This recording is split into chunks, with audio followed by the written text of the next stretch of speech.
The Pod Network Entertainment.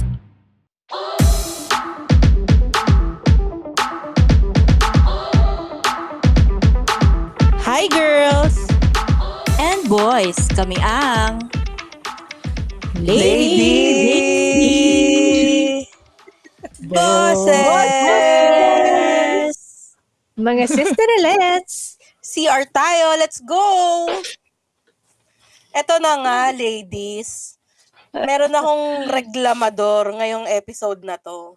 Bakit? Alam nyo ba, nainis na inis ako dun sa yung mga motor na singit ng singit. Tapos pagka nasagi mo or nabangga mo, ikaw pa may kasalanan. Alam mo yun? Pero syempre, kung Grab yan, lalo kung Grab food, pasingitin nyo na kasi gutom na yung buntis eh. Hayaan nyo na yung mga Grab food. Pero kung yung mga motor lang ng mga eme-eme lang, diba, nakakainis kasi. Lalo diba, pag nagda-drive tayo, minsan, kunyari kung magto-turn right or left tayo, pag nakita mo, libre. Tapos maya-maya mo, pagka paliko ka na po, biglang may sisingit. Sa Commonwealth, ang daming ganyan kaya. Correct. Tsaka may motorcycle lane pero hindi nila ginagamit. Tapos kung magawi ka lang ng kaunti sa motorcycle lane, piping! May mga motorcycle galit na galit. Bawi sila sa mga four-wheel vehicle. Tapos ginagamit nila yung bicycle lane. Oo. Oo nga, diba? no? Kasi, lahat na lang. Kasi 'di ba yung bicycle lane tsaka yung motorcycle lane, parang ang labo minsan ng guhit. I mean, ang labo nung lane nila. So tsaka hindi narrow, payat. Oo, at saka minsan hindi mo ma-distinguish kung alin ba talaga bicycle at saka motorcycle lane. Dahil minsan magkatabi. Magka-merge, oo. Masabi lang may motorcycle lane tsaka bicycle lane. Masabi lang talagang may bicycle lane. Maganda yun sa EDSA eh. Naka-barricade yung bicycle lane. Bicycle lane. Naka-barricade. Kumbaga hindi talaga makakapasok doon yung motor. Mm-mm. Unless buhatin niya yung motor niya. Protected sila. Speaking of bicycle, alam niyo yung pinakawalang kwentang bicycle lane? Yung dyan sa may yung dyan sa may Rodriguez, sa may East Avenue. Bakit? Merong doon. Nakalimutan ko kung anong yun. Yung dalawang lane na ganyan na naka-barricade, tapos bicycle lane daw yun, wala naman dumadaan doon.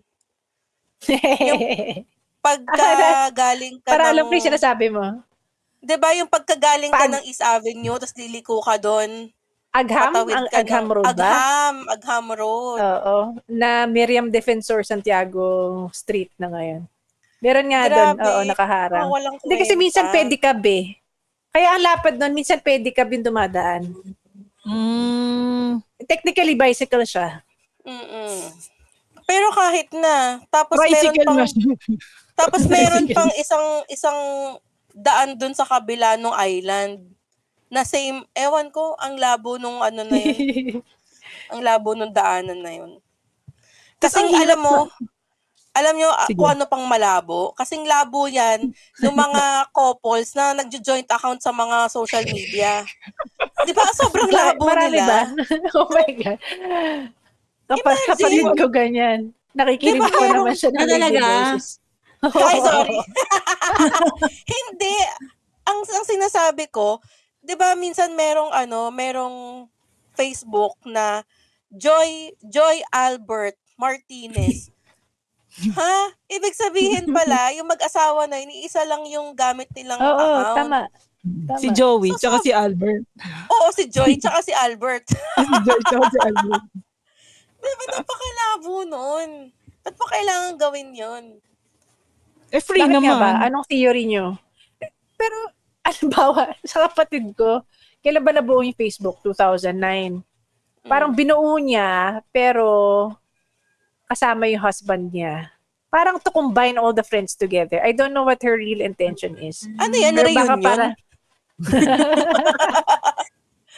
Clingy. Baka kasi nung time na yun, wala pa naman talagang parang mga official policies ang Facebook, di ba? Sa bagay, oo. Tapos college friends sila, kabarkada niya yung napangasawa niya. Kaya nag-joint account sila sa Facebook. Pero feeling ko, para mabantayan din yung mga nagme-message na mga girlalo kung sakali. Nakakatawa kasi isa sa mga una naming client sa Red 5, sa US to, puti sila. Ang pangalan ng account nila dati, Sarah Brian Henry. Tapos, Ano yan? Tropol sila. Threesome. Sarah Brian. Christian couple. Okay naman sa mabait sila, pero tsaka madaling kausap kasi isa lang yung account na kausap namin eh. 'Di ba? Pagka magka-chat. So, convenient siya. Tapos eventually, matagal kasi namin silang naging client. Nag-divorce sila. So, nalaman naming hiwalay na sila nung nag-a-add na sila ng Sariling separate account sa amin. Nung parang namin nagpa-party na si girl, ganyan. Parang ang hirap naman nun bilang tropa na putya may gusto kang i-chismis na para dun lang sa friend mo. Tapos malalaman nung asawa niya. Di ba parang, kaya nakakagago na akala mo yung friend mo yung kausap mo, pero ang sumasagot yung asawa pala. Kaya pa-check nga nitong bra ko kung tama lang sa akin. Nakakirap na yung asawa. Sabi, ayos yan, girl. Medyo higpitan mo pa ng konti, maluwag pa. Jeline, nung isang account pa lang ba sila, tinatanong mo muna, is this Joanne or is this Brian? Hindi Tinatanong mo pa ba? Or hindi? Hindi. Minsan sila na, magugulat ka na lang, may reply. Tas, this is Sarah, by the way. Ay, Sarah pala. This is Brian, by the way. May double personality pala yun. Tapos mamaya, ang totoo pala, doble cara lang pala siya. No? Gumaganyan-ganyan lang siya. Tapos at the end of the chat, nahihilo na siya. Pero anong mas nakakainis? Yung mga joint account or yung mga binabaliktad yung pangalan nila? Ako joint. Okay lang ako doon sa bumabaliktad na pangalan eh. Okay lang ako. Bakit din ginagawa? Iniisip ko na lang na ambulansya siya eh. Ang ganda nun. Diba? Ang ganda rin. Hindi, pero may tinataguan kaya? Ayaw ma-search? Siguro, pwede. Ayaw magpa-search. Siguro sa akin, mas asar ako sa Pinoy ha. Pero mukhang in-check yung characters. Pangalan niya. Paano ko siya itatag? O kaya Arabic. Oo, parang gano'n. Oo nga. Paano ka ginagawa yun? Sa keyboard? Siguro ika-copy-paste nila. May setting siguro, no, Jeline? Katulad nung, di ba yung iba first name lang, walang last name. Parang pinapalitan yata yung region, something. So may pinapalit-palitan doon. Pero ano nga theory nyo? Bakit nagko-combine ang Facebook account? Ang magaling tanong natin yan si Jeline. May individual naman sila. Individual nga, pero may access. Actually, naiinis ako kay Mike pag ginagamit yung account ko. Tapos minsan nag-view pa siya ng mga stories gamit yung account ko. Parang, Mike, kanina na-install ko sila. Ano ba yun? Pero loko-loko. Kaya pala hindi ka account Kaya pala Jeline, hindi ka sumasagot. Kasi si Mike pa lang tumitingin. Oo, minsan parang gano'n, na-read na niya. Tapos parang, paano yun? Tapos ikaw clueless ka lang. Na feeling mo ini-stab mo yung mga, mga kausap mo. Wala lang, na-read na niya. Tapos sabi niya kasi masaya daw magtingin ng cheese. Wala. Maraming chismis sa Lady Bosses. Pero yung couple na yun dati, yun, Christian couple sila. So, feeling ko ang explanation nila doon is isang unit na lang sila. So, yung Facebook account nila. Pero yung nag-divorce sila. So, wala din. Ang hirap nun. Alam mo, agad na nag-divorce sila no? At saka alam Hindi mo, inisip nila yun Magdi-divorce ba tayo? Paano yung Facebook account na? Kaya nga, pinag-usapan nila yun. Paano kaya yun? O, hati tayo ng friends. Kanino mapupunta yung main account? Alam nyo ba na sa Facebook, pagka namatay ka, pwede mo ihabilin sa iba yung Facebook account mo. Ay, oo. Pero dapat habang buhay ka pa, i-set mo na siya. May settings na. Kung kanino. Grabe. Kayo kanino nyo ibibigay? Ako wala. Wala. Kasi dun makikita updates about you. For example, sakay buburol. Gago. Di iba na lang mag-post. Bakit kailangan ako pa magpo-post? Saan ako ibuburol? Sobrang weird nun. Tapos story pa ako. Dapat may social media manager ka na pag-iiwanan, no? Para at least may jokes ka pa rin. May updates ka pa rin. Ilalagay mo dun sa announcement mo kay, I will be at Arlington. First person Please come to my wake. Please wear, ganyan. Here is the link. Diba? Ako kapatid ko yata nilagay ko Either, I think siya. Piniem mo pa isa-isa. Shit, nakatakot.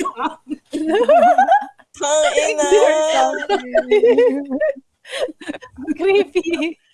Sobrang creepy. Speaking of Facebook account ng patay, meron kasi kaming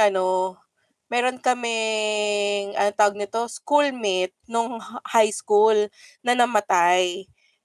Tapos, siguro yung account niya na-recover ng family. Puta, nagre-reshare pa ng memories. Bakit hindi? Okay nga Nakakatakot? Nakakatakot siyempre. Minsan, makita mo madaling araw pag scroll mo. Patay na to pag nagre-reshare ng memories. Ano ba? Ginawa ko, in-unfriend ko. Kasi patay na siya Meron in memoriam Kaya dapat ipapasa mo siya sa iba. Not using the same access of your access, for example.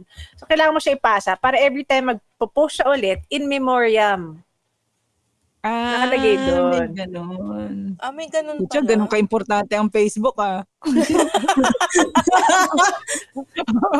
may papamana ako sa'yo, anak.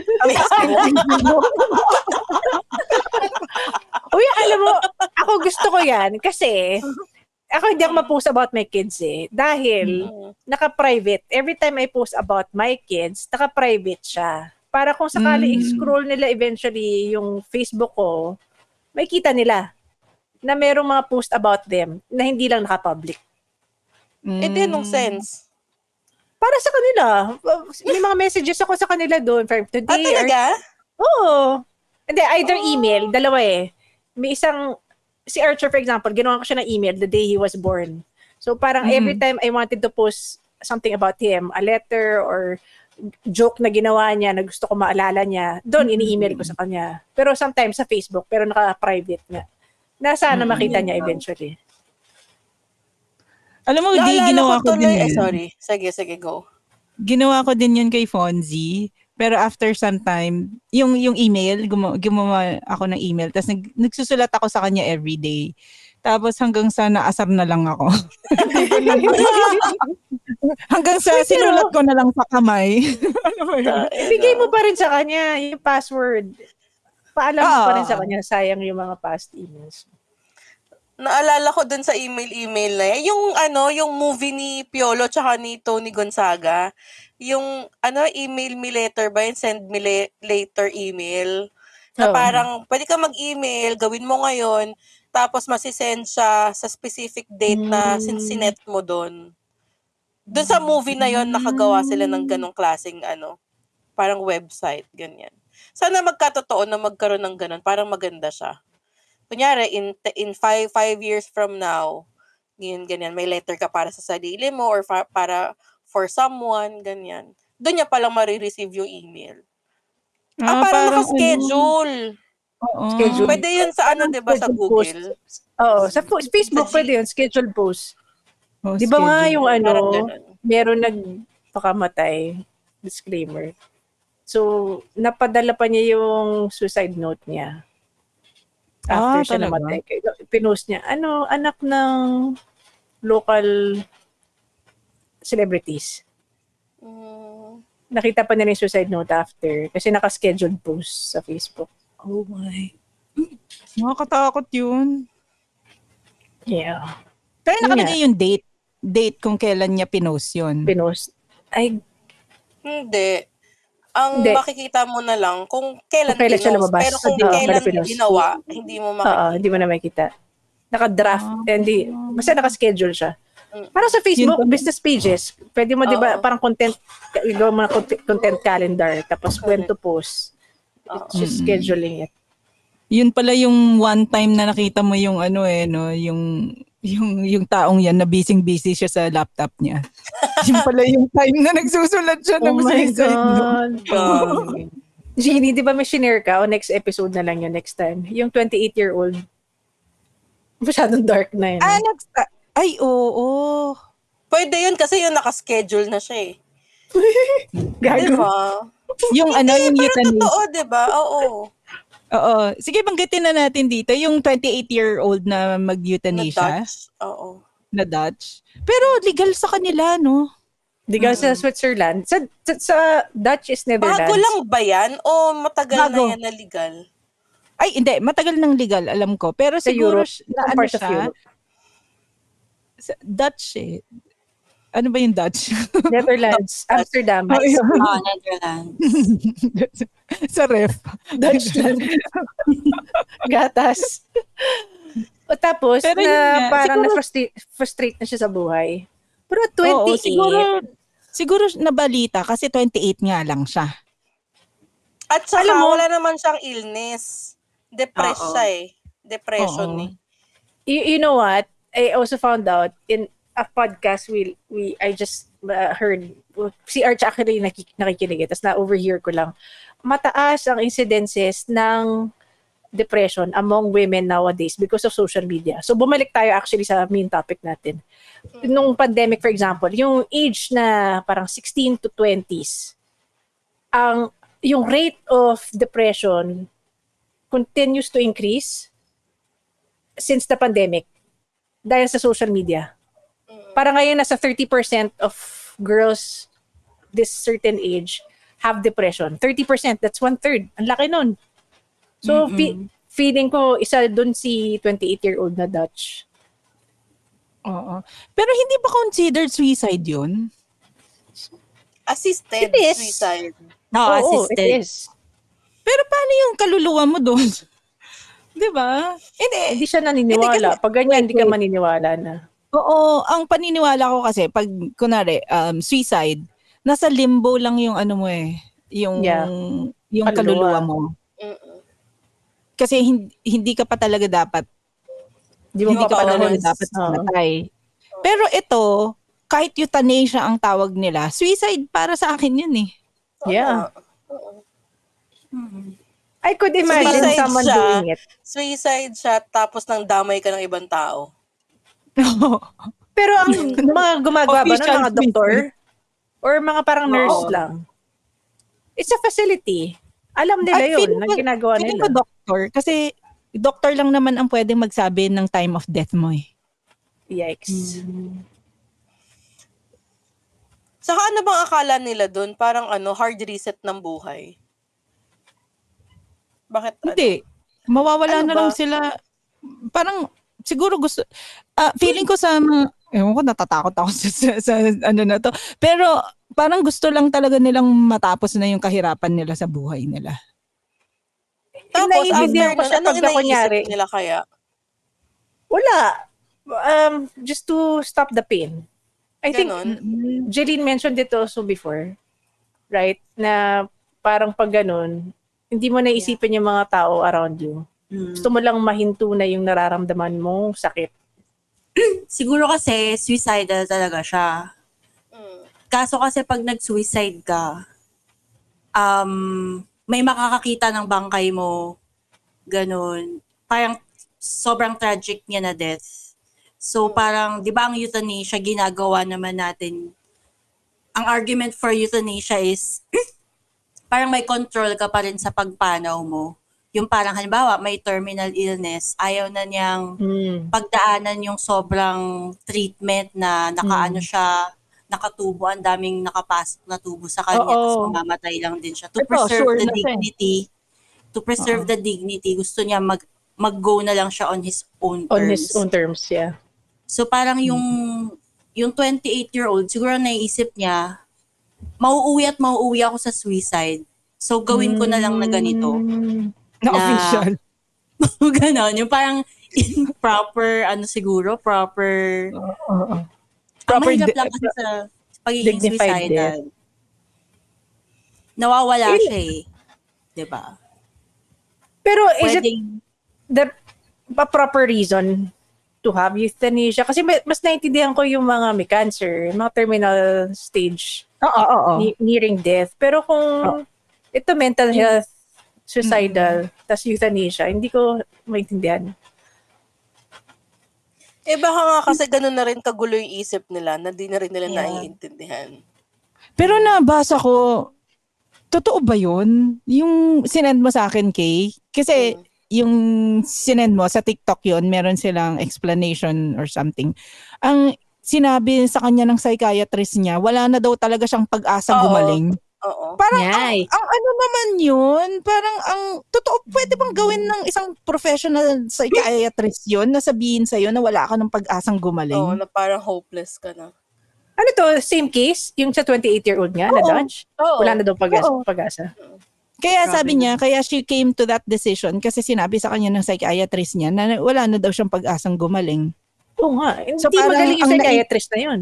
Kaya nga Tapos kaya ang naisip niya parang if there's no way pala na gumaling ako, edi might as well ayoko na yung suffering na to. I just need to end it now kasi kung papatagalin ko pa talaga, edi mas magsasuffer pa ako. 'Di ba? Parang ang weird naman. Pwede bang sabihin ng psychiatrist 'yun? Sana naganap na lang siya ng iba na psychiatrist. Second opinion. Totoo. Pero kasi ang nabasa ko naman doon, parang community sila ng ganun yung paniniwala nila. Pucha, community sila ng depressed. Eh di, lalo silang depressed. Oo, parang ganun. Kaya nga may legal nahilaan sila pababa. Diba? Kaya nga legal sa kanila eh. So, malay mo, pati yung psychiatrist, ganun din yung... Depressed din siya. Oo. Baka... Pwede kasing ganun. Oo. Kung totoo, legal lang marijuana dun Kasi kung iisipin mo, kung pupunta ka sa normal na doktor, hindi yan sasabihan ng normal na doktor. Lahat ng chances, kahit na slim chance, ibibigay niya sa'yo. Kahit mga point something na lang yan, ipapatry niya sa'yo para, alam mo yun, di ba? Hindi niya sa'yo sasabihin na, hindi niya yun sasabihin naman ang oath na yata ng hopeless mga... ka na. Yun yata yung oath ng doctor, di ba? To preserve life. Yun naman ang ano nila. Oo. Unless gusto nila pagkakitaan yung euthanasia facility. Networking ng mga gusto mong pakamatay. Kung mangyayari yan, madaming magpapaano talaga. Mag-avail, no? Oo. Tapos kung ano doon, kasi in the moment yun, di ba? Kasi ako naging suicidal ako, di ba? Pero ngayon okay naman na ako. Paano kung may available na euthanasia? Kung Jeline, tatawag ka. Papila naman po ako sa ano. O sige po, ipipila ka na po namin. Pero sa 2025 pa po Kasi ang dami nyo eh. Tapos gago, ang catch dyan, pagka nagpapila ka at umayaw ka, wala nang back out. Atrasan? Oh my God. Hindi. Hindi. Down payment ka na eh. Hindi. Wala Wala balik ka dito. Last minute ka mag-back out Hindi pwede. Na-order namin yung gamot eh. Hindi pwede. Saksak na to sa'yo. Pero magkano yung ganun? Ewan ko. Magbabayad ka para patayin ka, gago. Kaya nga eh. Weird, sobrang weird. Nawalan tuloy ng trabaho. Nawalan ng trabaho yung mga hitman. Sila na yung nag-aaral maging doktor, yung mga hitman. Kasi malaki daw kita eh. Na-crash course lang eh. Pwede na eh. Legal pa. Oo, inject lang naman eh. Pero wala ka ng insurance claim pag ganyan, no? Family mo, kunyari, kung may insurance ka. Wala kahit choice naman, mo di ba? Pagka may insurance ka, basta suicide or self-inflicted, hindi covered ng insurance. Yeah. Yes. Oo, kasi 'di ba ang may sinabi ako kanina about limbo and everything. Oo. Panoorin niyo yung movie ni Robin Williams na What Dreams May Come. Maganda yun. Pero nagpakamatay din siya. Yun nga eh. Oo, pero I mean in real life. Hindi siya maganda. Hindi maganda yung yung mga pinakita nila doon. Pero maganda yung movie. Tapos makikita mo talaga yung limbo, yung afterlife, parang gano'n. Pinapakita nila yung kung ano nangyayari doon. Yun lang. Tsaka panoorin. Wala siya pinipili na edad din. No? Although kay Robin Williams, I think it happened because he was already sick. Cancer na yata siya eh. Parang papunta na rin siya doon. So parang inunahan na niya. Si Kate Spade, may I think marital problems. Si Anthony Bourdain, di ko alam po anong naging problema niya. Sa jowa niya yun. Jowa ba niya yun? Oo. Parang i-accuse siya ng abuse. Ganyan. Oh. Dapat may documentary sa Netflix ata about Anthony Bourdain. Hindi maganda yung pagkaano nila kay Asia Argento. Parang medyo bine-blame nila si Asia na okay si Anthony Bourdain bago sila naging sila. Tas after na naging sila ni Asia Argento, naging downhill na si Anthony Bourdain. Baka di na kasi siya pinapayagan mag-travel. Ba? Parang ng lalaki ata si Yes. si girl. Kasi nga laging wala si Anthony Bourdain eh. Laging kung nasaan-saan eh. Ano ginawa na kwento? Siya na kayo nagpakamatay gina. Gago talaga eh. Wawa naman. Pero ang dami eh. Sino pa? Marilyn Monroe. Yung mga chismis lang na nagpakamatay din. Oo nga. Kung alam lang nila na merong ganyan sa saan ba yan? Netherlands. Netherlands ba? Oh. Netherlands. Tsaka Switzerland. Alam ko siguro ang higpit ng doon, ng immigration. Why? Pwede ba? Why Kahit did you come visitors? here? Why? What is your purpose of travel here? Kung pwede ba ipagawa ng ibang hindi nationalities? Siguro. Ay, ewan ko lang. Pero what do they do with the body? Ay, ewan. Baka din ililibing. Gagawing pagkain. Gago. Soylent Green. Hindi, panoorin niya rin yung Soylent Green. Yung movie na yan, sobrang ganda. Parang ganito, sa pinag-uusapan natin, euthanasia din siya eh.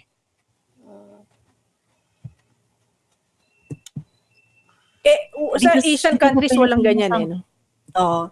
Dito sa Never Pilipinas, kung gusto mo magpakamatay, magmomotor ka sa akit ka ng skyway. Kakit ka ng skyway. Na against the flow sa opposite lane. O kaya sumingit-singit ka dun sa plate number. Ano plate number mo kay? Gago, wag. Tangina. Sira na yung sasakyan ko, magbabayad pa ako nung namatay. Tangina. Yan yung euthanasia nila. Oo nga, no? Kasi kung sino yung mas dehado, siya yung alam ko, napag-usapan na ba natin dati na kahit kasalanan ng motorcyclist, ang accountable is yung hindi yung larger vehicle at that moment. Correct. Talaga ba? So diba? Kung truck ang nag-ano sa akin, kasalanan niya. Nabangga ko, kasalanan niya? Oo, supposedly. Talaga ba? Wala naman pera yung mga truck driver. Paano yun? Di ba kaya nga yung may mga minsan tumatawid sa mga highway. Kasalanan. Siyempre, kasalanan nung nung driver. Hindi kasalanan nung tumatawid. Parang ganun Kahit lang. OA lang. Sino yung mas vulnerable? Kasi di ba may mga tumatawad kunwari, tapos OA sila mag-ano. Di ba, may mga scammer na gano'n, yung ikakalabog lang nila yung mo. Katawan nila. Katawan. Tapos ang OA, nagpaikot-ikot na sa kalsada. Diba? Minsan, may 1 second pa na stop. Yung parang stop, tapos biglang, bug. Visit pa kayan mula sa kaboses ninyong naniniwala na mawawala ng trabaho ang hitman dahil sa mga euthanasia na yan. Jeannie Lakay. Mula sa kaboses niyong muntik nang mag-avail ng euthanasia, Jillian Cubillas. Gago. Gago. Mula sa kaboses niyong never Mula may sa kaboses kipag-joint niyo. account. Sige, mula sa kaboses niyong may kipag-joint account ng Facebook ID, kay Asko. Mula sa kaboses niyong mag-hire ng social media account manager pag namatay ako, Kami ang Lady